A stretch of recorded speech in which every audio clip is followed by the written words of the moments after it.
Hello everyone, this is Gökhan. I'm with IOSG Ventures. We are an Asia-based firm, Web3 Capital, investing in the space since 2017. We also had the pleasure to invest in some of the projects over here in our panel today. So it's the data availability panel, and we're going to be discussing. I'll just give the chance to the panelists to briefly introduce themselves, and I'm going to have a couple of questions specifically for each project. And I'd like to ask some general questions on data availability itself. So maybe we can start with you. Hello everyone, my name is Taylor. I'm head of community at Dappos. Just to give you like a brief introduction of who we are, what we do. We are an intent execution network, and we make dApps as user-friendly as Web2 or mobile apps. So I'm sure later when we jump to the questions, I can explain exactly how that works. And yeah, I'm not very technical, so hopefully today I learned a lot more than I can produce. But yeah, with some great guests. So thanks for having me. My name is Nader Dabit. I work with EigenLayer on developer relations and developer experience. Hey everybody, my name is Matt. I'm a developer ecosystem lead for LayerZero on the chain interoperability protocol. Happy to be here. I'm a partner at Psychonella. Yeah, we are doing the interoperability parts and also about the shared signature, hopefully in the future. Yeah. Maybe Nader, we can start with the EigenLayer actually. Could you tell us a little bit more about what does it mean to use EigenLayer for securing the DA layer? And what are some of the unique features of EigenLayer that provides the developers with? EigenDA was one of the first ADSs that was built on EigenLayer. So you could kind of think of EigenLayer as a security marketplace for protocols to be built. It just makes it a lot easier for people to build out any type of decentralized network or any type of proof of stake network, or really any type of network that needs some type of verification. And EigenDA was deployed as one of the first ones, mainly because it will facilitate a lot of the future ADSs that are already being built. We feel like the future of rollups is very bright, and there are a lot of different protocols that need to exist in order to kind of build out more specialized networks. And EigenDA just helps facilitate that, so it was kind of built first. A few of the different properties around EigenDA, some of the things that are available that maybe are not available through other types of offerings will be things like reserved bandwidth. Also, the throughput is very high. We've seen experimentations where networks have seen 100K TPS that they were not able to achieve on other products. So yeah, that's kind of a general quick intro. And Taylor, could you tell us a little bit more about Dappos? And I think you guys are operating under this umbrella of chain abstraction. And I'm curious how do you think chain abstraction actually comes together with this modular thesis that we're operating under nowadays? Of course, so I kind of touched a little bit on intent earlier, and this industry has a whole bunch of buzzwords when it comes to this new thing that comes about. It's like this new buzz area. But back in July, we kind of adopted intent-centric, which kind of derives from account abstraction, which all kind of plays into chain abstraction, where it's like being able to access everything in one place. Like me as a user, I'm not necessarily too worried about what's happening on the back end. So to jump into intent, me as a user, I have my intention, right? I want to go from point A to point B in as simple as few steps as possible.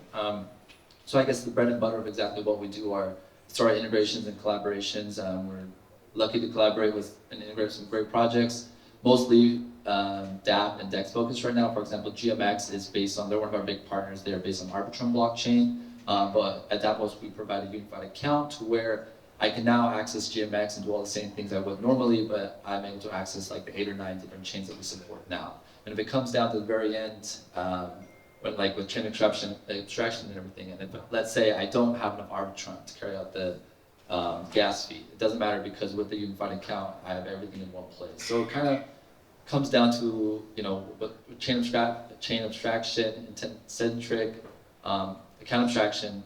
It's all about user experience, and I think at Dappos we provide a user experience solution. So.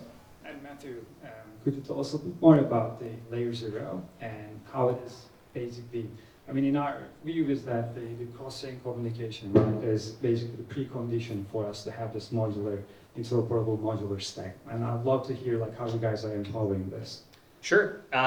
Similar to how Nader put it for data availability, right? Normally when you're talking about rollups and data availability, there's either EVM secured rollups, right, that are writing directly to the L1 Ethereum, and they're getting some type of crypto economic security from the rollup itself. When you talk about rollups that are using some other form of data availability, they're usually making a trade-off from crypto economic security to security and efficiency from the data availability layer itself. Similarly, where you kind of have that modular framework where different rollups can pick different layers to write up to, LayerZero as an omni-chain messaging service allows you to modularly choose how messages are verified when you send them between chains. And really, the main benefit you get there is that you have one consistent smart contract interface that exists on every blockchain network that we support, 50 plus currently on mainnet. And that means as a developer, you then don't have to relearn essentially a brand new methodology for calling this bridging interface, right? But can still configure future-proof and have control over how messages are both verified, the amount of block confirmations you wait to send them, the execution logic. And so it gives you kind of this good combination of configurable modular security, but also immutability, permissionlessness, and censorship resistant from the protocol itself. And Will, I think you were just like talking about the Cycle network just previously, but could you explain us a little bit more about like you guys are having this like full stack approach there, again the chain abstraction. Yeah. What were some of the trade-offs that you guys considered building a network? Trade-off. Yeah, that's a tricky one, man. Like Right. trade-off. You always not try to sacrifice something when you do that. Our solution is actually separate them like face by face. But in the old time, by the meantime, we always focus on how user experience works. But sometimes maybe users don't know which is most important sometimes. Because for example, when FTX happened or something, of course you guys always pay attention on the security things. But after that, people are just crazy for big money or something. You guys always focus on hey, we need efficiency or maybe the low cost or something. So our way to try to balance that is for general thing we always focus on the security because that's the the nature of the things. We know security things everything's just a record or something. Yeah, that's the thing. But and in the meantime, or maybe when we try to progress more, we are going to use more products to onboard users on that way. Maybe users can also to feel that it's safe and also to experiment with all that. Yeah, that's really the key. Thank you. Thank you. Yeah, sure. So in the next part, I'd like to just ask some general questions and feel free to come up with your opinions. But so I think one of the things, and most of the panelists here, just interacting with the developers all the time, right? And the question that I'm asking is, when you're talking to these developers, there are a couple of data availability options that they could use, right? Is this something that these people are even thinking and considered about, like the data availability selection? What are the main factors that are affecting when they're making this decision? Is it just basically the community, the brand awareness of these certain projects? Is it the technical capability of the teams, or is it the cost of these different DA solutions out there? Or is this not a consideration at all, and they're just picking whatever is given to them through their roll-up as a service providers? So I'd love to learn a little bit more about that part, actually. Maybe we start with you. Would you like to go? Sure. I guess from a developer's perspective and from a marketing's perspective, it could be a little bit different. But since the beginning of Dappos, we wanted to remain decentralized. That's what we're for, right? And so I think a lot of times in this industry, you look at decentralization. Centralization is like light and dark, hot and cold. But we want to remain fully decentralized while giving you the feeling of decentralization. So that's kind of where the user experience comes in. And we run our execution network with service nodes and super nodes and service providers. And so that's where it comes in. And when it comes to our partnerships, like I mentioned earlier, integrations and collaborations, that's where we focus on. We are decentralized, we remain decentralized, and that's where we put our focus. Yeah, this is interesting because there is so much to think about, but in reality, developers often choose based on the things that they know versus the actual details of the differences between the different offerings. So, for instance, we at EigenDA literally just launched, so it's kind of hard to say that you can compare over time the different offerings. So I think what we've seen though in the market, there's a handful that have a lot of awareness and some that don't have that much awareness. But if you were to kind of like come to me as a developer, I would probably encourage you to look at all the different offerings, make a decision based on what you think is best with the differences. I'm not going to sit here and try to shill our product as the best. I think it is, but I think it's not up to me to kind of to tell you that. It's up to me to kind of try to educate you about everything that's out there, because maybe the trade-offs don't make sense for EigenDA. Another thing is that you're starting to see these roll-up as a service platforms that allow you to kind of go into a console, click around, choose the different products that you want to kind of build out your specialized roll-up. So if you're included in some of these offerings, you're going to get more business just because it's so much easier to pick up. And then you might have this kind of snowball effect where you might be chosen because so many other people are also choosing your product.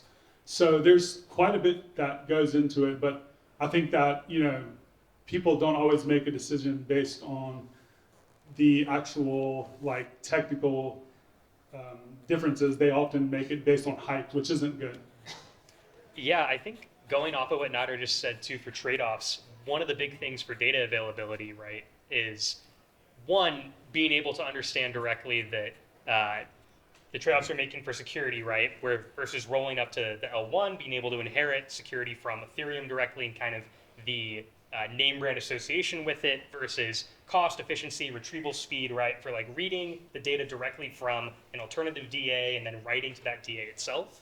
I also think that from you as an individual user, what you really want to go through and see is one, how does this actually change my application or my blockchain and its unique value proposition, right?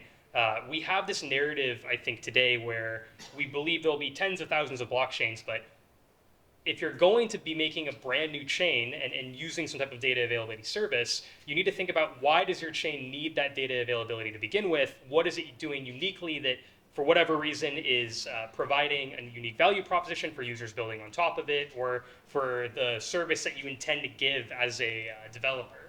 And so I guess the combination would be, one, understanding to a baseline what part of like the stack you're trying to target and what niche you're trying to aim for. And then the second piece would be how does that specific data availability layer or the users who are interacting with that type of data availability, how does that give you a unique edge and do you want to be associated with them? I think that might be a combination of both marketing, a little less technical advice, and then also looking into obviously the technical specs and being able to see is there a clear unique value add direct from the tech stack itself? Basically, I think there are actually like two bunch of people. One is like the general users, they more like focusing just their reputation, or like maybe the brand actually, yeah, like as you say, they don't like pay much attention to the nature of that, or maybe the tech parts. But the other side is actually like people who really know like what kind of things they should use. Like sometimes maybe for some like EVM, like existing like DApps, they will like of course like going to like find your EigenDA. I mean like yeah, and for some others maybe just try to find like like last cost or something. They will trust maybe it's last day or something. I'm not like advertisement. So maybe hopefully in the future we get some like maybe a sample of EigenDA or something. I already seen some maybe proposal or projects coming. So yeah, could be. So I think at the end of the day, we ended up having more chain abstraction projects over here than the DA actually. But then what I wanted to ask is, so on the DA part, or in this like modular framework, we see a couple of projects that are out there, and it is the roll-up as a service companies. There's the roll-up service providers like Arbitrums, Optimism, and then the DA companies themselves. And I'm curious, like, who do you see are pushing it more to help the developers make the decision for them? Who has more influence in terms of who picks which DA? But also, maybe this question is still relevant to the chain abstraction part as well, because there's still a lot of competition as well. And it starts from the wallets, then it is the cross message passing protocols, and then there's the solver networks that are now coming into this equation. So like this decision-making power, who does it belong to? And who's going to funnel all this decision-making? And as it relates to that, I think, who's going to be having the most of the value and maybe pricing power at the end of the day. This is something that I would love to listen to what you're thinking about. I'll start because mine will be relatively short. Yeah, this is like where my whole marketing side comes in, where the technical side is not there. But I know at Dappos, when it comes to like the final decision, what plays out, it comes down to the validators. Like we really, take value in that. For example, we just did the OMS mechanism, which is basically optimistic minimal staking mechanism. And for example, if I carry the transaction, most of the time you obviously want that transaction to be successful, but we don't live in a perfect world. And sometimes if something happens, that's where Dappos would want the validators to step in. Same thing with like intent-centric, it's not like this magical term. There's obviously things that are happening on the back end, right? The chain abstraction and this beautiful thing, intent-centric, there's a lot of stuff that is happening on the back end that you don't have to worry about, whether it's done through AI, whether it's done through a tech team. There's things that's happening in the background, but from a not very technical perspective, from a user's perspective, I want to go from point A to point B in as few steps as possible. I think one thing to keep in mind that's a little different than some choices that you make when you're building an architecture is that these types of data availability layers actually don't have a very high switching costs. Like there is a lot of work that you'll probably have to do, but you can actually pivot your data availability layer in most cases. So I think that's something that's different and interesting about this market in particular. One of the reasons that we've seen a lot of success so far based on the feedback that we've been given from the teams that we're working with is that we just provide, we try to go out of our way to really provide high quality developer support. And maybe we can do that because we're still fairly early and it may be harder to scale, but for now we have and I know a lot of other teams do this as well, just countless Telegram groups of people on call 24 hours a day in most cases, trying to just help answer questions, debug, unblock, and just do everything that we possibly can to make them successful. And they feel like since they're building their product and their business using these building blocks, that they feel very comfortable knowing that if something goes wrong, that someone is there that can help them. And that's been something that we take pride in, I think, so far, and will hopefully continue to do.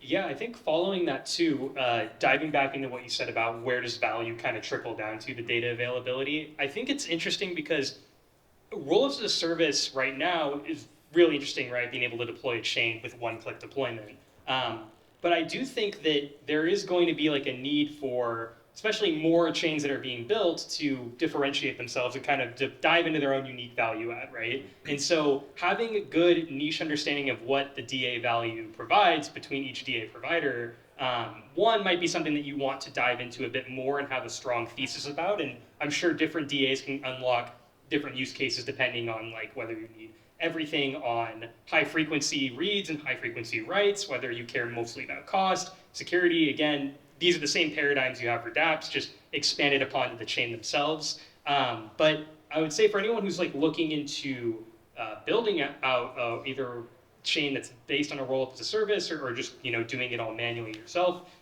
think about what are the trade-offs that you're losing from each method. Obviously, doing it all yourself takes a bit longer. It's more technically involved. You need a stronger engineering team. Roll-up as a service, you're kind of placing a bit more trust into another entity to launch for you. But in the end, I'm sure there are benefits to each that you can tap into. The main thing is just making sure that if you are forced to accept a tech stack that you are unsure about, that you really know well what the trade-offs are before locking in ahead of time. Okay, I'm going to keep it short. Service provider firstly, and then we're going to tend to all the users. Because users, to determine the requirements. Yeah.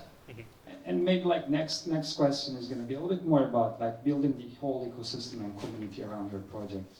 And this is something interesting because at this cycle of the market, I think everybody is just fighting for attention. And this is what's happening currently. And then there are so many different competitors that are attacking the same pie from different angles. What are some of the key strategies are you following when you're building the community around your project? And maybe, Will, we can start with you this time on that part. Okay. Yeah, the first philosophy is open.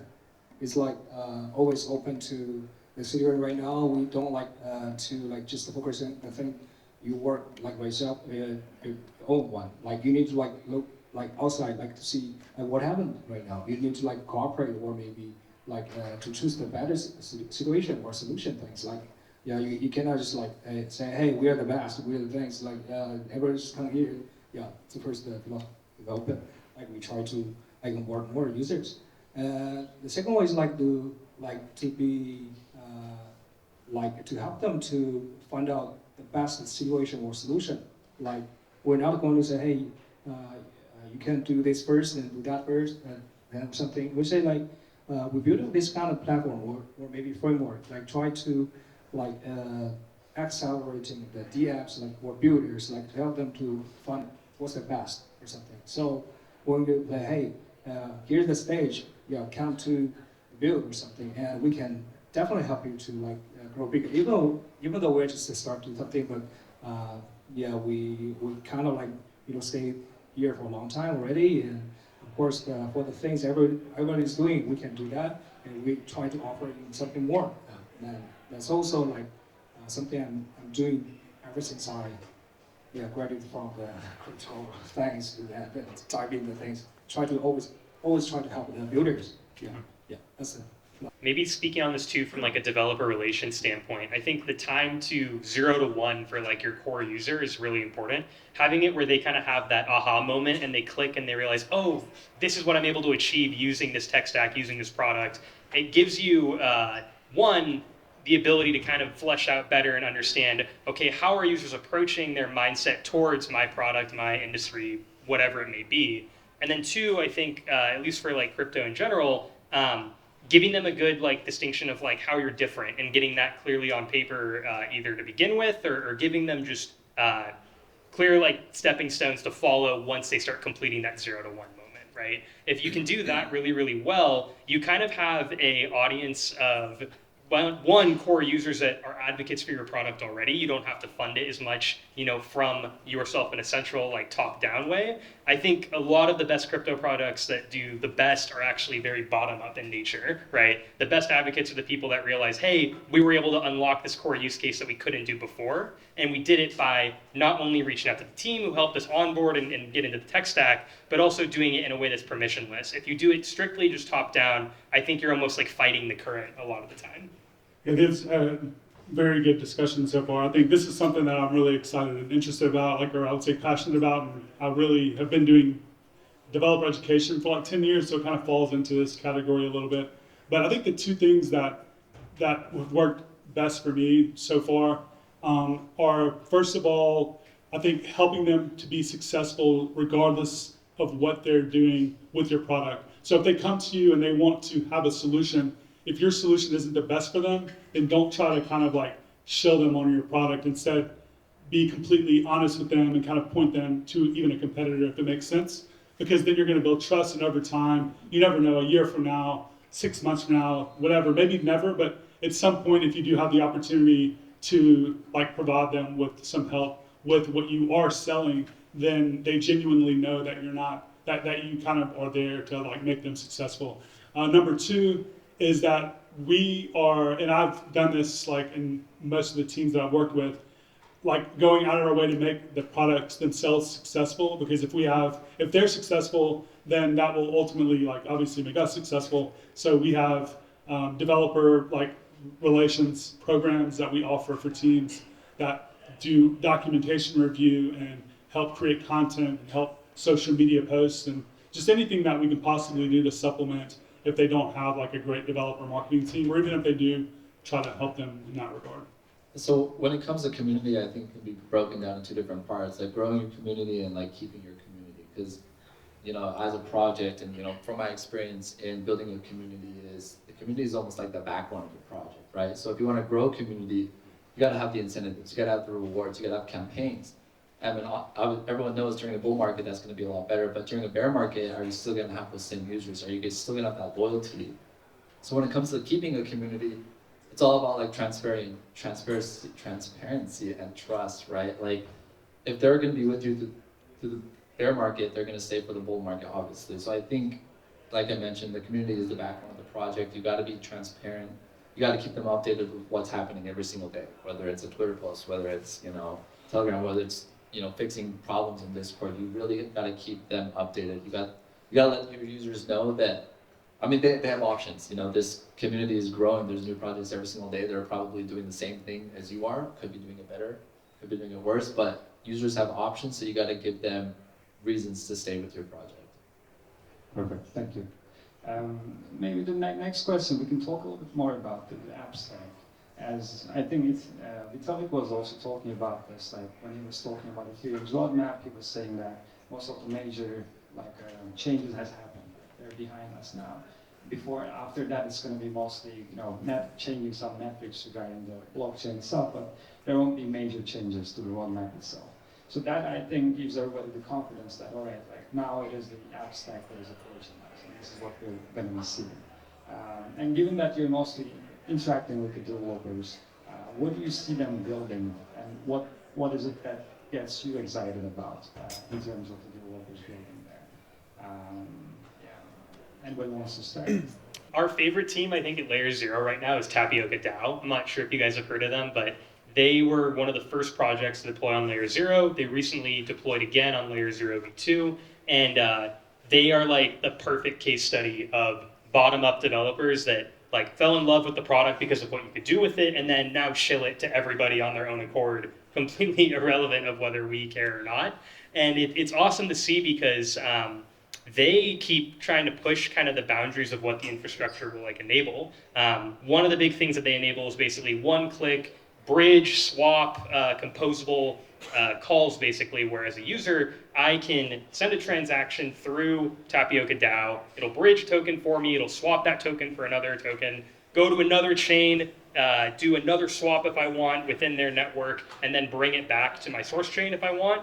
It really, what they're enabling is kind of exactly what we were hoping for when we did V2, the ability to have this idea of horizontal composability. So being able to send a message to a destination blockchain and then trigger any number of external calls afterwards. So I think stepping back from the dApps, I'm very, very excited to see people keep pushing the tech stack, keep pushing what is possible with blockchain. And I think as more and more of these kind of different tech stacks, whether it's data availability related, cross-chain account abstraction, all of these different utilities give developers a very wide base to kind of plug into and suddenly realize, wait, no one's tried mixing this contract standard with this type of blockchain before, right? And I'm very, very curious to just kind of see how all these things scale up and kind of build together to make one really solid thesis. So I think the not so shocking thing that we've realized over the last year or so is that the average person doesn't want to deal with wallets. They don't want to deal with accounts and private keys and secret phrases. They don't want to switch networks. They don't want to send tokens from one network to another. Basically, what we realize is that all this stuff needs to be abstracted away. And we're already kind of seeing success happen when this is accomplished in practice. Warpcast and Web3 Social is doing really well. The adoption between centralized exchanges versus decentralized exchanges, if you look at the numbers, are obviously night and day.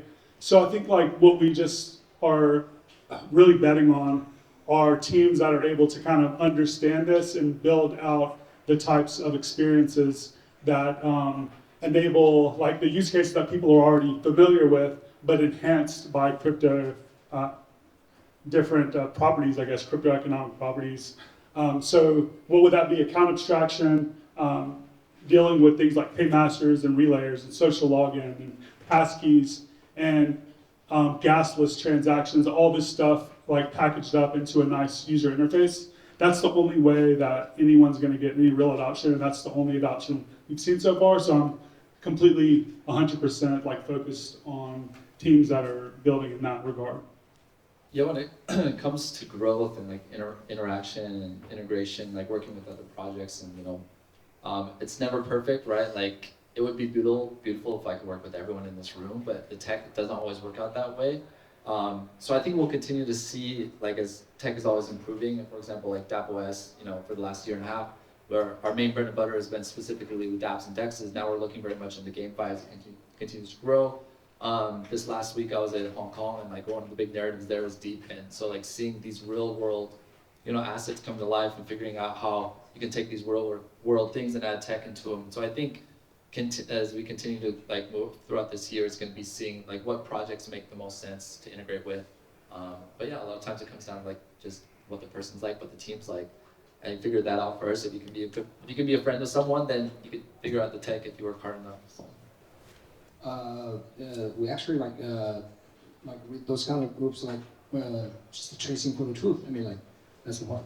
I mean, like for example, like my professor right now, even like they're doing like FHEs and things. I mean, which in the long term, maybe even next cycle or something, will be like we'll build something maybe in the future because we can not only just create things right now, like or maybe like something really hot, really recent or something that will like just digest your like conservational things. Yeah, that's one part, and also for others, will just correspond to the Dappos parts also, but the marketing areas, of course, it's always about like how you can broadcast about your ideas and also the nature of Web3 or blockchain.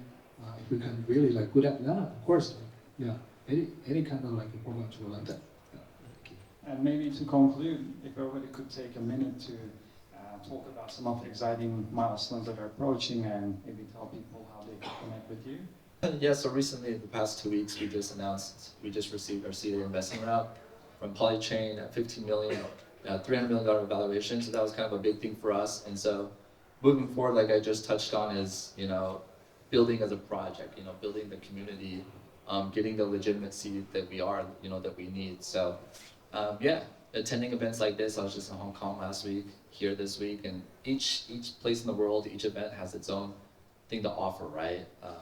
So it's nice to meet new people and figure out, what are people working on? What are people excited about? Because the things that people are excited about, I feel like are things that are gonna stay, right? If it's just like a get rich quick project, how long is it gonna last? But if you can really meet someone and talk to them and they've got like this ambition, this drive behind what they're doing, then I think it's very valuable. So yeah, happy to be here and looking forward to meeting everyone. And yeah, you can check out Dappos on X, Twitter, Telegram, Discord. So yeah, thanks for having me. So if you're interested in building on an AVS or building on IOSG, or actually if you're interested in building anything that you're excited about, even if you're not using EigenLayer, I would love to chat with you. We launched mainnet like this month, so that was a big deal for us. And we are on X, and we are just at EigenLayer on X, and I am Dabit3 on X, and Farcaster, and I'm Nader on Lens. There's too many social apps now. We got to get only the Web3 ones now. Yeah. Yeah, likewise. If you're interested in building on LayerZero, super interested to chat with all of you. Big milestones, at least for LayerZero. We launched LayerZero V2 back in January.